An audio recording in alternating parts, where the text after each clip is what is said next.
চলে আসতাছি। না রে বন্ধু, না রে, তুই আমার জীবনের লাভ হিস্টরি কিছু জানিস রে বন্ধু। তুই তাড়াতাড়ি আয়, বিচের ধারে যায় দুজনে মিলে ডাব খাতে খেতে সব হিস্টরি বলবো। ডাব খাবি কে রে? রোমান্টিক কথা কম লেগে ডাব কম লাগতো। ডাব কেন খাবি?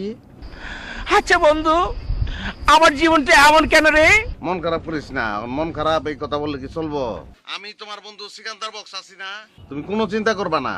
আমি ভালো করে জানি তুই আমার একমাত্র ন্যাচারাল ফ্রেন্ড সিকান্দার বাক্স। ওই ফোননির করে ফোননি তুই আবার আমার সিকান্দার বক্স কত শিখামু তোর? তুই কস করে ওই তো সিকান্দার বাক্সই তো। এই এই বাদ দাও না। কি তা তুমি বাদ দিতাম কে রে? ফোননির করে ফোননি কুচাল বাম তুই এত বারবার সিকান্দার বাক্স কস তুই। আচ্ছা হয়েছে তো, সিকান্দার বক্স বক্স ঠিক আছে তো। এখন ঠিক এখন তুমি ঠিক বলেছো বন্ধু। ঠিক আছে বক্স বক্স। ভাবি আসছে তো? হ্যাঁ সবাই আইতাছে, চিন্তা করো না কিছু নাই। তোর